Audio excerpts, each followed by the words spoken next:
Good morning विद्यार्थी मित्रों। कक्षा 11 विषय हिंदी पाठ 4 विदाई संभाषण, जिसके लेखक हैं बाल मुकुंद गुप्त। यहाँ पर हम लेखक का परिचय प्राप्त करेंगे। जन्म सन 1865, ग्राम गुड़ियानी, जिला रोहतक, हरियाणा। प्रमुख संपादन अखबार ए चुनार, हिंदुस्तान, हिंदी, बंगवासी, भारत मित्र आदि।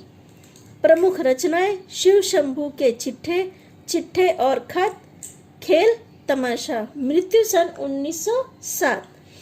गुप्त जी की आरंभिक शिक्षा उर्दू में हुई। बाद में उन्होंने हिंदी सीखी। विधिवत शिक्षा मिडिल तक प्राप्त की, मगर स्वाध्ययन से काफी ज्ञान अर्जित किया। वे खड़ी बोली और आधुनिक हिंदी साहित्य के स्थापना करने वाले लेखकों में से एक थे। उन्होंने भारतेंदु युग और द्विवेदी युग के बीच की कड़ी के रूप में देखा जाता है, यानी ये दोनों युग के बीच में एक प्रमुख भूमिका निभाते हैं। बाल मुकुंद गुप्त राष्ट्रीय नवजागरण के सक्रिय पत्रकार थे।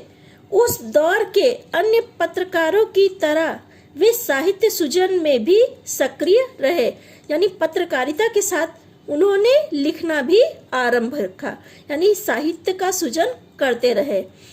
पत्रकारिता उनके लिए स्वाधीनता संग्राम का हथियार थी। यही कारण है कि उनके लेखन में निर्भीकता पूरी तरह मौजूद है।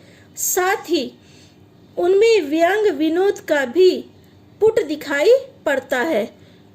उन्होंने बांग्ला और संस्कृत की कुछ रचनाओं के अनुवाद भी किए, यानी इन्होंने बांग्ला और संस्कृत का अनुवाद हिंदी में किया।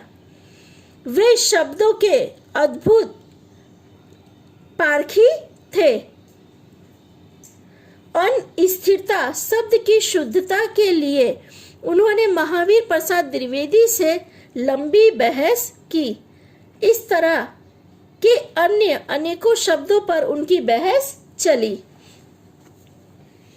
विदाई संभाषण उनके सर्वाधिक चर्चित व्यंग्यकृत शिव शंभू के चिट्ठों का एक अंश है।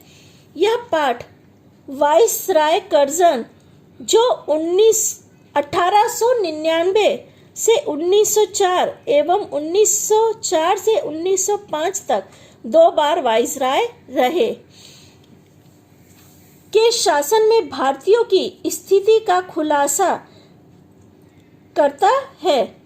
कहने को उनके शासनकाल में विकास की बहुत सारा कार्य हुआ, नए नए आयोजन बनाए गए, किंतु उन सब का उद्देश्य शासन में गोरों का वर्चस्व स्थापित करना एवं साथ ही इस देश के संसाधनों का अंग्रेजों के हित में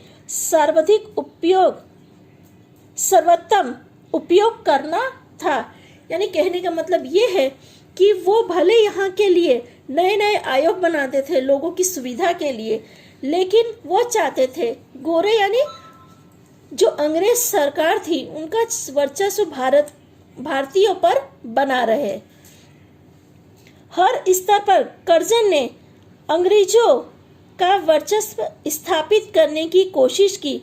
वे सरकारी निरंकुशता के पक्षधर थे, लिहाजा प्रेस की स्वतंत्रता पर उन्होंने प्रतिबंध लगा दिया। आताताई कौशल में मनपसंद अंग्रेज सदस्य नियुक्त करवाने के मुद्दे पर उन्होंने देश विदेश दोनों जगहों पर नीचा देखना पड़ा। क्षुब्ध होकर उन्होंने इस्तीफा दे दिया और वापस इंग्लैंड चले गए। यानी यहाँ पे कहने का मतलब ये है कि वो चाहते थे कि किसी अंग्रेज अधिकारी को नियुक्त करने की कोशिश उनकी थी, पर इस पर उन्हें देश और विदेश दोनों जगह पर अपमान झेलना पड़ता है और उससे दुखी होकर ये अपनी नौकरी से इस्तीफा देकर वापस इंग्लैंड चले जाते हैं। पाठ में भारतीयों की बेबसी, दुख एवं लाचारी को व्यंग्यात्मक ढंग से लॉर्ड कर्जन की लाचारी से जोड़ने की कोशिश की गई है। साथ ही यह दिखाने की कोशिश की गई है कि शासन के आतताइयों रूप से हर किसी को कष्ट होता है, चाहे वो सामान्य जनता हो या फिर लॉर्ड कर्जन जैसे वाइसराय। यानी जब शासन का आतंक ज्यादा हो जाता है तो हर किसी को तकलीफ देखनी होती है, चाहे सामान्य लोग हो या कोई बड़ा व्यक्ति ही क्यों ना हो। यह उस समय लिखा गया गद्य का नमूना है जब प्रेस पर पाबंदी का दौर चल रहा था, यानी उस पर नियंत्रण रख दिया गया था। ऐसी स्थिति में विनोद प्रियता, चुलबुलापन, संजीदगी, नवीन भाषा प्रयोग एवं रवानगी के साथ ही यह एक साहसी गद्य का भी नमूना है। मैंने आपको कवि का परिचय दे दिया है, आप सभी एक बार कवि परिचय पढ़ लेना, क्योंकि अक्सर इसमें से प्रश्न पूछे जाते हैं। और पाठ की चर्चा हम लोग अगले वीडियो में करेंगे।